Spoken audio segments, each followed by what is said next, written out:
যেটা স্বয়ং রাসূল আকরাম সাল্লাল্লাহু আলাইহি ওয়াসাল্লাম নিজ ভাষায় তিনি আমাদেরকে এই দুইটা ঈদের দিন আমাদেরকে দান করেছেন। এগুলো স্বয়ং আল্লাহ রাব্বুল আলামিনের পক্ষ থেকেই নবী সাল্লাল্লাহু আলাইহি ওয়াসাল্লাম আমাদের জন্য এই খুশির দিনের ব্যবস্থা করে দিয়েছেন।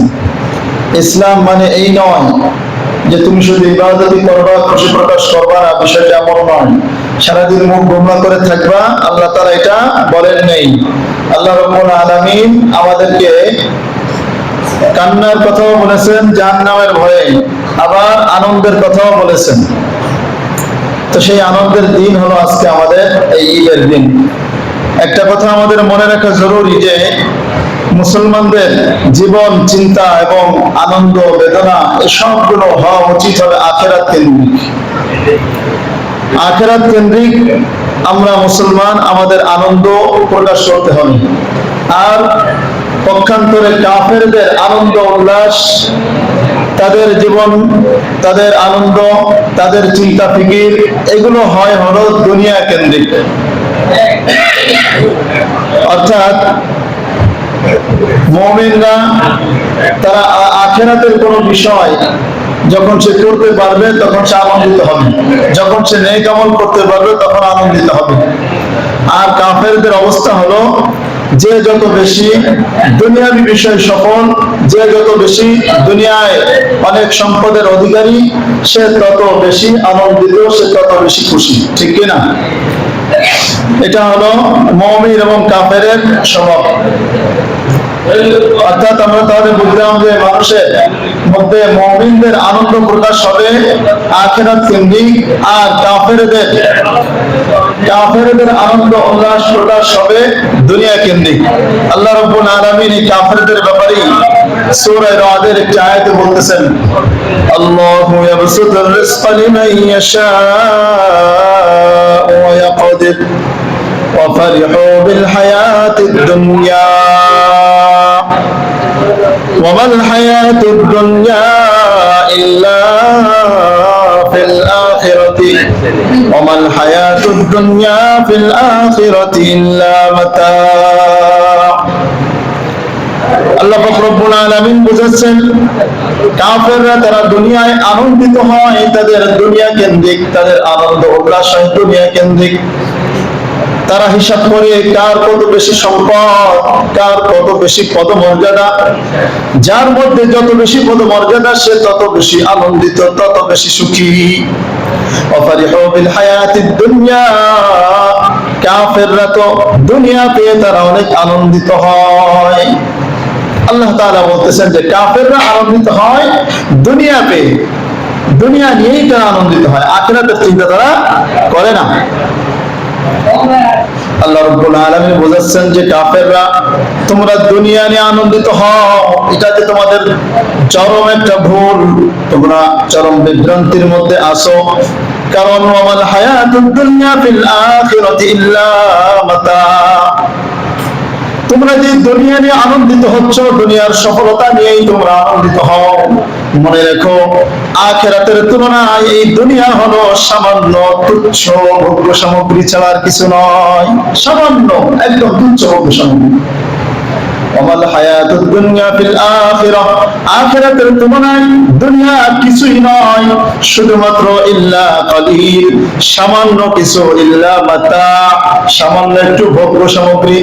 একটু ভোগ করলে 5 মিনিট 10 মিনিট, এরপরই শেষ।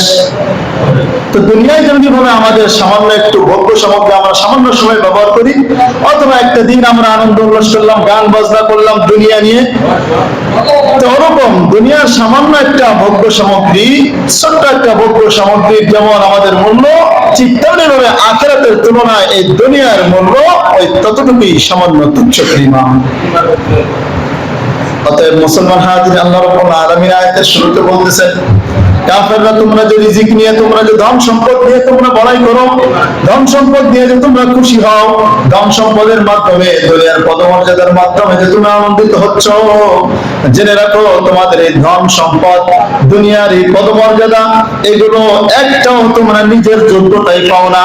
আল্লাহু ইয়াবসুতুর রিজকা লিমান ইয়াশা, আল্লাহ রাব্বুল আলামিন যার জন্য চান রিজিক সম্প্রসারিত করে দেন, ওয়া ইয়াকদির, এবং যার জন্য চান তার জন্য সংকীর্ণ করে দেন। রিজিক আমরা কেউই নিজ ইচ্ছা অনুযায়ী আমরা বাড়াইতে পারি না, কেউ আমরা বাড়াইতে পারি না নিজ ইচ্ছা অনুযায়ী। যদি নিজ ইচ্ছায় যদি থাকতো, নিজ সামর্থ্যের মধ্যে যদি থাকতো, তাহলে দুনিয়ার মধ্যে কেউ গরিব থাকতো না। থাকতো নাকি? কেউ গরিব থাকতো না। তাই আল্লাহ তাআলা বুঝিয়ে দিচ্ছেন যে বান্দা, তুমি যে এই দুনিয়া নিয়ে আনন্দিত হচ্ছ, এই দুনিয়া আসলে কিছুই না। এই দুনিয়ার ভোগ্য সামগ্রী, এগুলো তো, এই দুনিয়ার রিজিক, দুনিয়ার ধন সম্পদ, এগুলো তো আমি আল্লাহ যাকে চাই, যতটুকু চাই ততটুকুই তোমাদেরকে দান করি। সূরা বনী ইসরাঈল আল্লাহ বলেন, মান কানা ইউরিদুল আজিলাতা আজ্জালনা লাহু ফিহা মা নাশাউ লিমান নুরিদ। যেই ব্যক্তি আমার কাছে দুনিয়া চায়, শুধু দুনিয়া চায়, আজ্জালনা লাহু, আমি তাকে দুনিয়া দান করি। যেই ব্যক্তি চাইবে আমি তাকে দুনিয়া দান করব, তবে আমার কাছে দুইটা মূলনীতি রয়েছে। আজ্জালনা লাহু ফিহা, তাকে দুনিয়ার মধ্যে দান করব দুইটা মূলনীতির ভিত্তিতে। এক নম্বর হলো লিমান নাশা, যাকে আমি চাইবো তাকে রিজিক দান করব, এবং যাকে আমি যতটুকু ইচ্ছা ততটুকুই আমি তাকে দান করব। আজ্জালনা লাহু ফিহা মা নাশাউ লিমান নুরিদ, যাকে চাইবো তাকে দিব, যতটুকু চাইবো ততটুকুই আমি দান করব। অতএব মুসলমান হাজিরিন, তুমি দুনিয়ার পিছে যতই দৌড়াও, দুনিয়ার পিছে তুমি যতই দৌড়াও না কেন, দুনিয়ার ধন সম্পদের মধ্যে যতই তুমি সফলতা কামনা করো, কিন্তু এই চাবিকাঠি কিন্তু আমার হাতে। আমি তোমাদের মধ্য থেকে যদি সবাই চাও, তাতেও আমার কোনো আসে যায় না। আমি যাকে চাইবো তাকে দান করব, আমি যতটুকু দান করব ততটুকু তুমি পাইবা। এই জন্য মুসলমান হাজিরিন, দুনিয়ার ধন সম্পদ নিয়ে আমাদের খুশি নয়, দুনিয়ার ভোগ্য সামগ্রী নিয়ে কোন মুমিনের খুশি হতে পারে না। এটাই হলো মুমিনের খাসলাত, এটাই হলো মুমিনের মানসিকতা। আর বিপরীতে কাফেরদের মানসিকতা হলো তারা দুনিয়া নিয়ে তারা আনন্দিত হবে। অতএব কোন মুমিনের জন্য কাফেরের মানসিকতা কোন মুমিনের মধ্যে এসে যাওয়া ঠিক না বেঠিক? জোরে বলেন, ভালো না মন্দ? অবশ্যই মন্দ। কোন মুমিনের মধ্যে যেন কোন কাফেরের মানসিকতা যেন এসে না যায়, আল্লাহ তাআলা এই জন্যই এগুলো আমাদের বারবার সতর্ক করে দিচ্ছেন। এই জন্য দুনিয়া আমাদের থাকতে হবে, দুনিয়াটা আমাদের প্রয়োজন অনুযায়ী, প্রয়োজনের বেশি এগুলো আমাদের করা যাবে না, গ্রহণ করা যাবে না। যখনই প্রয়োজনের বেশি যে কোনো জিনিস আপনি গ্রহণ করবেন, তখন সেই জিনিসের মধ্যে আপনার বিপদ এসে যাবে। সব জিনিসের ক্ষেত্রেই আপনি প্রয়োজনের চাইতে যখনই বেশি খাইতে যাবেন, তখনই কি দম বন্ধ হয়ে হয়তো মারা যাবেন। প্রয়োজনের চাইতে যখনই কোনো কাজ করতে যাবেন, তখনই আপনার শারীরিক মানসিক একটা সমস্যা এসেই যাবে। তো আজকে যেহেতু আমাদের ঈদের দিন, আমাদের খুশির দিন, এই ঈদের দিন আমরা খুশি পালন করব কিভাবে? গান বাজনার মাধ্যমে আনন্দ উল্লাস করব আমরা কি এই বোমা পটকাবাজি এগুলোর মাধ্যমে, বিভিন্ন জায়গায় বেপরদায় ঘোরার মাধ্যমে না। ঈদের হাকিকত যদি আমরা বুঝি, তাহলে আমরা বুঝতে পারবো যে দুনিয়ার মধ্যে আমরা যেমন ভাবে ঈদ পালন করি, এইভাবে ঈদ পালন করার জন্য আল্লাহ তাআলা আমাদেরকে ঈদ দান নাই। রাসূল আকরাম সাল্লাল্লাহু আলাইহি ওয়াসাল্লাম যখন মক্কা থেকে মদিনায় আসলেন, কাদিমা রাসূলুল্লাহ সাল্লাল্লাহু আলাইহি ওয়াসাল্লাম আল মদিনা, যখন রাসূল সাল্লাল্লাহু আলাইহি ওয়াসাল্লাম মদিনায় আসলেন, সেখানে দেখলেন ওয়ালাহুম ইয়াওমান ইয়ালআবুনা ফীহিমা, মদিনার লোকেরা তারা নির্দিষ্ট দুইটা দিনে তারা খেলাধুলা করে, আনন্দ উল্লাস করে। তারা ওই দিনে খুব খেলাধুলা আনন্দ উল্লাস করে থাকে। রাসূল সাল্লাল্লাহু আলাইহি ওয়াসাল্লাম জিজ্ঞাসা করলেন, মা হাদানিল ইয়াওমান, এই দুইটা দিন কি কিসের, কেন তোমরা এই দিনে খেলাধুলা করো, আনন্দ উল্লাস করো? তারা জবাব দিল, আমরা জাহিলি যুগে কুন্না নালআবু ফীহিমা ফিল জাহিলিয়াতি, আমরা যখন জাহিলি যুগে ছিলাম, জাহিলি যুগ থেকেই আমরা এই দুই দিনে আমরা আনন্দ উল্লাস করতাম, এই দুই দিনে আমরা খেলাধুলা করতাম, এই জন্য আমরাও এখনো এই দুই দিনে খেলাধুলা করি। এরপর রাসূল আকরাম সাল্লাল্লাহু আলাইহি ওয়াসাল্লাম যেটা বলতেছেন লক্ষ্য করে শুনি। রাসূল সাল্লাল্লাহু আলাইহি ওয়াসাল্লাম বলেন, ইন্নাল্লাহা ক্বাদ আবদালাকুম বিহিমা খায়রাম মিনহুমা, তোমরা জেনে রাখো, তোমরা যেই দুই দিন জাহেলি যুগ থেকেই তোমরা খেলাধুলা আনন্দ উল্লাস প্রকাশ করতেছো, মনে রাখো ওই দুই দিনের চাইতে শ্রেষ্ঠ দুইটা দিন আমার আল্লাহ রাব্বুল আলামিন তোমাদেরকে দান করেছেন। বলেন সুবহানাল্লাহ। ওই দুই দিনের চাইতে আরো দুটো শ্রেষ্ঠ দিন তোমাদের আনন্দ উল্লাসের জন্য আল্লাহ তাআলা দান করেছেন। ইয়াউমাল আযহা, ইয়াউমাল ফিতরি, একটা হলো ইয়াউমাল আযহা কুরবানির দিন বলে আমরা যেটাকে চিনি, দুই নম্বর হলো ঈদুল ফিতর আজকের দিন। এই দুইটা দিন মুসলমানদের জন্য খুশির দিন হিসেবে আল্লাহ তাআলা বানিয়ে দিয়েছেন। বলেন সুবহানাল্লাহ। তাহলে এই ঈদের দিন এটা কার পক্ষ থেকে ভাই? আল্লাহ তাআলার পক্ষ থেকে। ঈদের দিন মানে ওই আনন্দ উল্লাস করব গান বাজনা দিয়ে, এটা নয়। এই হাদিসের মাধ্যমে স্পষ্ট হয় যে আল্লাহ রাসূল সাল্লাল্লাহু আলাইহি ওয়াসাল্লাম বলেছেন যে তোমরা জাহিলি যুগে যে দুইটা দিন তোমরা করতাম, ওটা ছিল কাফের মুশরিকদের স্বভাব। অতএব তোমরা ওই দিনকে বাদ দিয়ে ওটার পরিবর্তে আল্লাহ রাব্বুল আলামিন তোমাদেরকে যে দুইটা দিন দিয়েছেন, এই দুইটা দিন তোমরা আনন্দ উল্লাস প্রকাশ করো। তার মানে কাফের মুশরিকদের কৃষ্টি কালচার গ্রহণ করা যাবে না, এটাই হাদিসের ইঙ্গিত। আমাদের আনন্দ উল্লাস করতে হবে আল্লাহ রাব্বুল আলামিন যেভাবে বলেছেন, রাসূল সাল্লাল্লাহু আলাইহি ওয়াসাল্লাম যেভাবে করতে বলেছেন সেভাবেই আমাদের আনন্দ উল্লাস প্রকাশ করতে হবে। এর বাইরেই যখন যাব তখনই আমাদের বিপদ ঘটবে, তখনই আমাদের ঈমান আমল নিয়ে সমস্যা হবে। ঈদ উল ফিতরের অর্থই আমরা বুঝি না, ঈদ উল ফিতর মানে কি, এর ভাব অর্থ কি? ঈদ উল ফিতরের শাব্দিক অর্থ হলো রোজা ভাঙ্গার বা রোজা খোলার দিন, রোজা খোলার খুশির দিন। ঈদ উল ফিতর রোজা খোলার খুশি।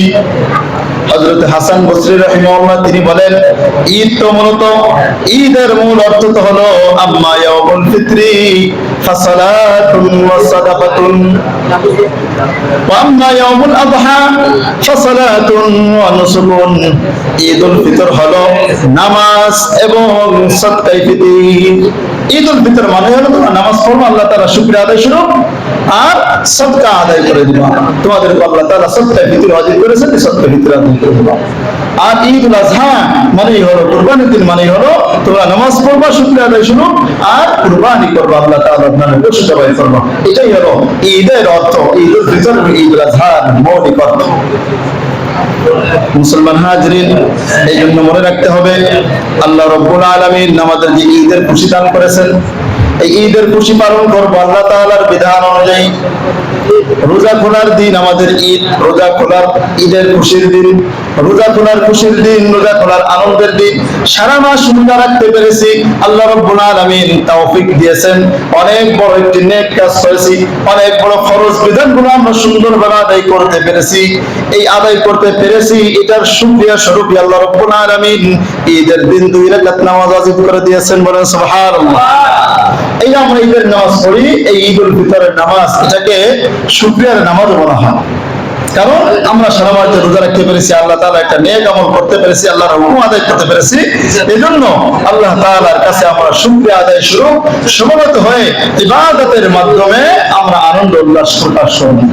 যদিও দেখা যায় যে আমরা অনেক সময় বিভিন্ন বইয়ের মাধ্যমে, লেকচারের মাধ্যমে অনেকে, অনেক সুশীল সমাজ তারা বলে থাকে ঈদ মানে আনন্দ, ঈদ মানে একাকার হয়ে যাওয়ার দিন, ঈদ মানে রাজা প্রজা সব ভেদাভেদ ভুলে যাওয়ার দিন, ঈদ মানে সব ধনী গরিব ভুলে একই কাতারে নামাজ পড়ার দিন। এটাই মনে হয় ঈদের তাৎপর্য। কিন্তু মুসলমান মুহাজিরিন মনে রাখবেন, মূলত ঈদের তাৎপর্য এটা নয়। রাজা প্রজা এক কাতারে নামাজ পড়বে, এটা কি শুধু ঈদের দিনের আমল না সারা বছরের আমল? এক কাতারে নামাজ পড়বেন, ধনী গরিব কোনো ভেদাভেদ থাকবে না, এটা কি শুধু ঈদের দিনের না সারা বছরের আমল? সারা বছরের আমল। কিন্তু আমরা বানিয়ে নিয়েছি শুধুমাত্র ঈদের দিন। ঈদের দিনে এই কথা প্রচার করি আর ঈদের দিন এটাই আমল করি। ঈদের দিন আমরা কোলাকুলি করি, সারা বছর আর কোলাকুলি করার কোনো সুযোগ নাই। অথচ আল্লাহ রাব্বুল আলামিন নবীর মাধ্যমে আমাদেরকে বিধান দিয়েছেন যে তোমরা ঈদের আনন্দ প্রকাশ করবা, তোমরা রাজা প্রজা একসঙ্গে থাকবে, এটা সারা বছরের আমল। এমন তো নয়, ইসলামে এমন কোন বিধান নয় যে শুধুমাত্র ধনী যারা আছে, রাজা প্রজা রাজারা যারা আছে তারা শুধু বিভিন্ন গার্ডের পরিবেষ্টিত হয়ে তারা নামাজ পড়বে যেখানে, সেখানে গরিবরা আর যাইতে পারবে না, এরকম কোন বিধান ইসলামে নাই। বরং তুমি যেখানে নামাজ পড়বে একজন গরিব ব্যক্তিও সেখানে নামাজ পড়তে পারবে। তুমি যেখানে দাঁড়িয়েছো তোমার পাশে একজন গরিব ব্যক্তি দাঁড়াতে পারবে। মসজিদের নিয়মতাই যে আগে আসবে সে আগে বসবে। মসজিদের জন্য ইমামের জায়গা ব্যতীত অন্য কোনো ব্যক্তির জায়গা নির্ধারিত নয়। তাহলে এটা কি শুধু ঈদের দিনের আমল ভাই? এটা ঈদের দিনের আমল, ঈদের দিনের সাথে খাস নয়। হ্যাঁ, ঈদের দিনের মাধ্যমে কিন্তু আনন্দ উল্লাস প্রকাশ করার দিন। তো এই জন্য এই ঈদের দিনের মাধ্যমে আমরা আনন্দ উল্লাস প্রকাশ করবো। ধনী গরিব রাজা প্রজা কোনো বিধানের সব ভুলে গিয়ে এখান থেকে একটা ট্রেনিং অথবা এখান থেকে একটা এই ধনী গরিব এই বিধাভেদ ভুলে যাওয়ার একটা অঙ্গীকার নেওয়ার একটা দিন। অথচ মুসাফা এবং মুআনাকা এটা সারা বছরের আমল। একটু দীর্ঘ বিরতি দিয়ে দেখা হলে তার সঙ্গে মুআনাকা করতে হয়। সুন্নাত হলো যে আমরা দোয়া করব আল্লাহুম্মা জিদ মুহাব্বতি লিল্লাহি ওয়া রাসূলিহি। যখন কোলাকুলি করব মুআনাকা করব তখন আমাদের উচিত হলো আমরা দোয়া করব আল্লাহুম্মা জিদ মুহাব্বতি লিল্লাহি ওয়া রাসূলিহি। আল্লাহ তুমি আমাদের এই অপর ভাইয়ের সঙ্গে আমার মধ্যে মুহাব্বত বাড়ায়া দাও, আল্লাহ এবং তার রাসূলের জন্য, দুনিয়ার অন্য কোনো জন্য নয়। আল্লাহ এবং তার রাসূলের জন্য মহব্বত বাড়ায়া দাও। তাহলে মহব্বত কেন শুধু ঈদের দিনের সাথে আমরা সীমাবদ্ধ করে ফেলছি? কোলাকুলি করার নিয়মটাও আমরা জানি না। অনেক সময় আমরা কি করি, একদম শুরুটি আমরা ভুল করে ফেলি। কোলাকুলি হলো বাংলা বলি, যে আরবিতে হলো কি মুআনাকা বলা হয়, এটা সুন্নাত। একটু বিরতি দিয়ে দেখা হলে তার সঙ্গে মুআনাকা করতে হয়। নিয়ম হলো আপনার ডান কাঁধ আর অপর ভাইয়ের ডান কাঁধের সঙ্গে কাঁধ মিলানো। আমরা তো কোলাকুলি করি না, পেটাপেটি করি, প্যাক দিয়ে প্যাক মিলাই খালি, হয় না? আর তারপর আবার করি কি, আগে বাম সাইড দিই, তারপর আবার ডান সাইড, আবার বাম সাইড, তিনবার করি। আসলে করার নিয়ম কয়বার? একবার। আপনার ডান কাঁধ তারও ডান কাঁধ, এইভাবে ডান কাঁধ যখন মিলাই দিবেন, এই মিলাই দিয়ে কিছুক্ষণ ধরে জড়িয়ে ধরবেন এবং দোয়া করবেন আল্লাহুম্মা জিদ মুহাব্বতি লিল্লাহি ওয়া রাসূলিহি। এটা হলো নিয়ম। তিনবার আমরা বানাই নিছি। তারপরে এটা হারাম কোনো বিষয় না, কিন্তু সুন্নাতের খিলাফ। সেই জন্য আমরা মুআনাকা করবো সারা বছরের আমল। ঈদের দিনও করবো, সারা বছর যখন আমরা সুযোগ পাবো। একটু দীর্ঘ বিরতি দিয়ে আপনার সঙ্গে 2 দিন দেখা হয়নি, 1 সপ্তাহ দেখা হয়নি, 1 মাস দেখা হয়নি, দেখা হয়েছে আসসালামু আলাইকুম ওয়া রাহমাতুল্লাহ, এরপরে জড়িয়ে ধরবেন। বাস, এটা হলো মুহাব্বত। মুসলমানদের মধ্যে মুহাব্বত সৃষ্টি করার একটা সিস্টেম হলো এই মুআনাকা করা। এজন্য মুসলমান হাজিরিন, ঈদের তাৎপর্য হলো, ঈদ উল ফিতরের তাৎপর্য হলো আল্লাহ তাআলার বিধান পালন করার মধ্যে, আল্লাহ তাআলার হুকুম পালন করার মধ্যে। ঈদের দিন আমরা আনন্দ প্রকাশ করবো, ফরমালিটি পালন নয়। অনেক মানুষ এমন আছে ঈদের ময়দানে আসার আগ পর্যন্ত শত্রুতা থাকে, ওরা দেখতেই পারে না। আবার ঈদের ময়দান থেকে বের হওয়ার পরেও তার সঙ্গে তার কোনো সম্পর্ক থাকে না, কিন্তু ঈদের ময়দানে সবাই কি বলবে এই জন্য একটা আনন্দ প্রকাশ করে। আছে না অনেক মানুষ? অনেকে আছে। কিন্তু মুসলমান হাজিরিন, আজকে আমরা এখানে এসেছি সব হিংসা বিদ্বেষ ভুলে, সব রাগ শাক ভুলে একদম আজকে আমরা মুআনাকা করবো। এরপরে আর তার ব্যাপারে কোনো বিদ্বেষ, কোনো রাগ আমরা রাখবো না, ক্ষমা করে দেবো, পারবো না ইনশাআল্লাহ। ঈদের দিনের বড় একটা শিক্ষা হলো এটা। তাই জন্য মুসলমান হাজিরিন, আল্লাহ রাব্বুল আলামিন আমাদেরকে সারা মাস রোজা রাখার তৌফিক দান করেছেন। এই সারা মাস রোজা রেখেছি, এটার শুকরিয়া স্বরূপ আমরা ঈদের দিন আনন্দ প্রকাশ করবো। আল্লাহ রাব্বুল আলামিনের ইবাদতের মাধ্যমে আল্লাহ তাআলার ইবাদত করতে পেরেছি, এজন্য আনন্দ প্রকাশ করব। আবার এই আনন্দ প্রকাশ করব আরেকটি ইবাদত করার মাধ্যমে। বুঝতে পারছেন? সেটা ইবাদত করতে পেরেছি, এটার আনন্দ আমরা প্রকাশ করব ঈদের দিন আরেকটি ইবাদতের মাধ্যমে, সেটা হলো ঈদের নামাজ পড়ার মাধ্যমে। এই জন্য মুসলমান হাজরিন, মূলত ঈদের তাৎপর্য আল্লাহ তাআলার হুকুম পালন করার মধ্যে, আল্লাহ তাআলার আদেশ পালন করার মধ্যেই ঈদের তাৎপর্য, এর বাইরে ঈদের তাৎপর্য নেই। মুমিনের মানসিকতা এটাই যে আল্লাহ তাআলার হুকুম পালন করার মাধ্যমে আল্লাহ তাআলার কাছে খুশি প্রকাশ করব। পক্ষান্তরে আল্লাহ তাআলার হুকুম পালন করতে যদি কষ্ট মনে হয়, এটা হলো মুনাফিকের আলামত। মুমিনের কাছে আল্লাহ তাআলার ইবাদত করার ক্ষেত্রে শুধু আনন্দই লাগবে, শুধু ভালোই লাগবে। যখন বুঝবেন যে আল্লাহ তাআলার হুকুম পালন করতে আপনার কষ্ট হচ্ছে, তখন বুঝবেন যে আপনার মধ্যে মুনাফিকের এই আলামত আপনার মধ্যে আইসা যাচ্ছে, আপনার মধ্যে মুনাফিকের আলামত এসে যাচ্ছে। فرح المخلفون بمقعدهم خلاف رسول الله وكرهوا أن يجاهدوا بأموالهم وأنفسهم। মুনাফিকদের ব্যাপারে আল্লাহ রাব্বুল আলামিন বলেন, জিহাদের বিধান যখন নাযিল হলো, তখন এই মুনাফিকরা জিহাদ করতে, তারা পিছনে জিহাদ করার সময় তারা পিছনে থাকাটাকে স্বাচ্ছন্দ্য বোধ করত, পিছনে থাকাটাই তারা আনন্দ বোধ করত, আর জিহাদে যাওয়াটা তারা অপছন্দ করত। ওয়াকারিহু, তারা অপছন্দ করত আইয়ুজাহিদু বিআমওয়ালিহিম ওয়া আনফুসিহিম, তাদের জান মাল দিয়ে আল্লাহর রাস্তায় জিহাদ করাটাই তারা অপছন্দ করত। এজন্য আল্লাহর হুকুম পালন করার মধ্যেই, আল্লাহর হুকুম পালন করার মধ্যে খুশি প্রকাশ করা, এটাই হলো মুমিনের মানসিকতা, মুমিনের গুণ। আর মুনাফিকের গুণ হলো যে আল্লাহর হুকুম পালন করার মধ্যে কষ্ট প্রকাশ করা, আল্লাহর হুকুম বাদ দিয়ে অন্য কোন ভিন্ন বিধর্মীদের হুকুম পালন করা বা তাদের বেশভূষ ধারণ করার মধ্যে খুশি পালন করার নামই হলো এই মুনাফিক। মুনাফিকের আলামত চলে আসছে মুসলমান হাজিরিন। এজন্য আমাদের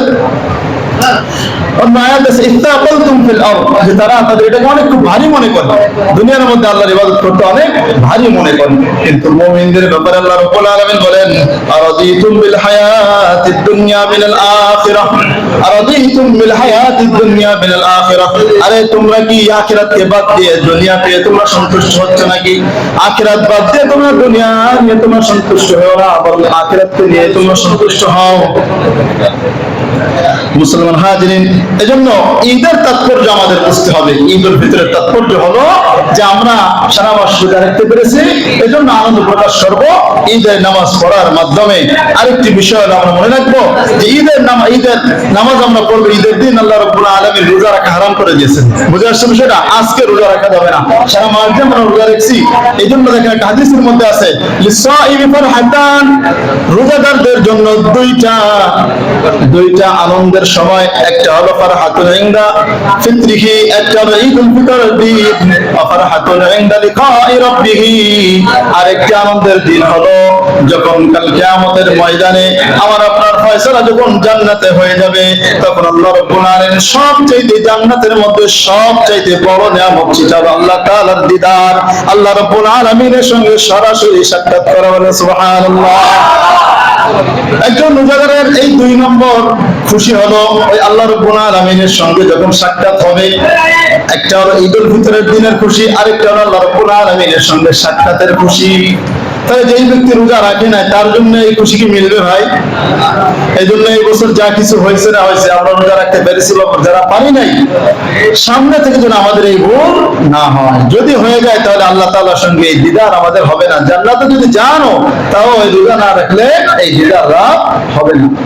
জান্নাতের মধ্যে সবচেয়ে বড় আপনার নিয়ামত হলো আল্লাহ রাব্বুল আলামিনের সঙ্গে সাক্ষাৎ লাভ করা। মুসলমান হাজিরিন, তো আজকে আমরা ঈদের দিনের বিষয়টা আমরা বুঝলাম। আরেকটি বিষয় আমরা জানবো, সেটা হলো এই দিনে সাদকাতুল ফিতর ওয়াজিব করা হয়েছে। আগেও আমি বলেছি এটা বিধান। এজন্য আমাদের উচিত হলো ঈদের নামাজের আগেই সাদকাতুল ফিতর আদায় করে দেওয়া। যদি আমরা না পারি, কমপক্ষে ঈদের নামাজের পরে হলেও আমরা আদায় করে দেব ঈদের দিনের মধ্যে। সর্বনিম্ন 115 টাকা আমরা সাদকাতুল ফিতর আদায় করব, আর সর্বোচ্চ 2970 টাকা। আর একটা বিষয় হলো শাওয়ালের 6 রোজা। রোজা শেষ হয়ে গেছে না? শাওয়ালের আজকে 1 তারিখ। এই শাওয়াল মাসের মধ্যে 6টি রোজা নফল রোজার বিধান রয়েছে। যদি কোনো ব্যক্তি হাদিসের মধ্যে আছে, মান সামা রমাদান সুম্মা আতবাহু সিত্তান মিন শাওয়ালিন, বলে শেষ করে দিচ্ছি ইনশাআল্লাহ। ওয়াদার জন্য যদি সময় দিয়ে আগে শুধু সবার বলে আচ্ছা, আমি শেষ করে দিচ্ছি, তারপরে বলে নেন ভিডিওটা শেষ করে। তো বলছিলাম একটা বিধান আমি বলে শেষ করি, সেটা হলো যে শাওয়াল মাসে আমরা 6টি রোজা রাখবো। এই পুরো মাসের মধ্যে বাকি 29 দিনের মধ্যে আপনার বিরতি দিয়ে দিয়ে রাখবেন, অথবা লাগাতার রাখবেন, অথবা 2 দিন বাদ দিয়ে দিয়ে, মানে যেভাবে এই মাসের মধ্যে 6টি রোজা যদি কোনো ব্যক্তি রাখতে পারে, রাসূল বলেন কানা কাসিয়ামিদ দাহরি কুল্লিহি, যে ব্যক্তি এই শাওয়াল মাসে রোজা রাখলো, রমজান মাসে রোজা রাখার পরে শাওয়াল মাসে 6টি নফল রোজা রাখলো, এই ব্যক্তি কেমন যেন সারা বছরই রোজা রাখলো। বলেন সুবহানাল্লাহ। এজন্য আমরা এই রোজা রাখার চেষ্টা করব ইনশাআল্লাহ। আরেকটা হলো ঈদের নামাজ পড়ার নিয়ম। ওটা ঈদের নামাজ পড়ার নিয়ম যেহেতু আমরা বছরে একবার দুইবার পড়ি, এজন্য আমরা সব ভুলে যাই। প্রথম আমরা নিয়ত করবো। নিয়ত করার সিস্টেম হলো যে আমরা এভাবে বলবো যে ঈদুল ফিতরের 2 রাকাত ওয়াজিব নামাজ, ঈদুল ফিতরের 2 রাকাত ওয়াজিব নামাজ অতিরিক্ত 6 তাকবীরের সহিত এই ইমামের পেছনে আদায় করতেছি। এতটুকু আপনি মনে মনে বললেই হবে, মুখে বলা জরুরি না। মনে মনে যদি আপনি এতটুকু ধ্যান করতে পারেন, বাস নিয়ত হয়ে যাবে ইনশাআল্লাহ। আর যারা আরবি পারেন, বাংলা পারেন, কোনো সমস্যা নেই, আরবিতেও করতে পারেন। যারা পারেন বাংলায় আমি যেভাবে বললাম এভাবেও করতে পারেন, কোনো সমস্যা নাই। আর একটা নিয়ম হলো, যখন আমরা সানা পড়বো নামাজে দাঁড়ানোর পরে, অবশ্যই যখন দাঁড়াবে, আমরা যখন তাকবীরে তাহরিমের হাত বাঁধবো, প্রথমে সানা পড়বো সুবহানাকাল্লাহুম্মা ওয়া বিহামদিকা তাবারাকা ইসমুকা তাআলা জাদ্দু ওয়া লা ইলাহা গায়রুক। এরপরে অতিরিক্ত 3টা তাকবীর বলতে হবে। প্রথম তাকবীর বলবো, হাত উঠাবো, আল্লাহু আকবার, হাত ছেড়ে দেব, আবার আল্লাহু আকবার, হাত উঠে হাত ছেড়ে দেব, আবার আল্লাহু আকবার। তৃতীয় তাকবীর বলে এবার হাত ছাড়বো না, বরং হাত বাঁধবো। এরপরে সূরা পড়া হবে, ইমাম সাহেব কিরাত পড়বে, কিরাত পড়ার পরে আমরা যথারীতি এরপর রুকু সিজদা করে প্রথম রাকাত শেষ করব। দ্বিতীয় রাকাতে যখন উঠবো, দ্বিতীয় রাকাতের নিয়ম হলো, দ্বিতীয় রাকাতে উঠেই আগে সূরা কিরাত শেষ করার পর যখন সূরা ফাতিহা পড়া হবে, কিরাত পড়া হবে অন্য একটি সূরা, এরপরে অতিরিক্ত এই 3টা তাকবীর দিতে হবে। আল্লাহু আকবার বলে হাত উঠে হাত ছেড়ে দেব, আবার আল্লাহু আকবার বলে হাত উঠে হাত ছেড়ে দেব, তৃতীয় তাকবীর বলে আল্লাহু আকবার বলে আবারও হাত ছেড়ে দেব। আর চতুর্থ আরেকটি তাকবীর বলে আমরা রুকুতে যাব। চতুর্থ তাকবীর বলে আমরা রুকুতে যাব। এরপরে যথারীতি নামাজ শেষ করব। নামাজ শেষ করার পরে 2টা খুতবা পড়া হয়, যেটা ঈদের দিনের এই 2টা খুতবা পড়া সুন্নাত, কিন্তু এটা শ্রবণ করা ওয়াজিব। এই খুতবা চলাকালীন আমরা কোনো কথাবার্তা বলবো না, শুধু ঈদের দিনে নয়, বরং জুমার দিনেও এই 2টা খুতবা যখন চলে, তখন এই খুতবা চলাকালীন অবস্থায় হাদিসের মধ্যে আছে, ইমাম সাহেব যখন মেম্বারে ওঠে তখন থেকে নিয়ে নামার আগ পর্যন্ত কোনো ব্যক্তি কথা বলবে না, এমনকি কোনো নফল নামাজও পড়বে না, জিকির করতে পারবে না। সে তার মনোনিবেশ থাকবে একমাত্র ওই খুতবা শোনার দিকে। ঠিক আছে, আমরা ইনশাআল্লাহ। তো যেহেতু আজকে আমাদের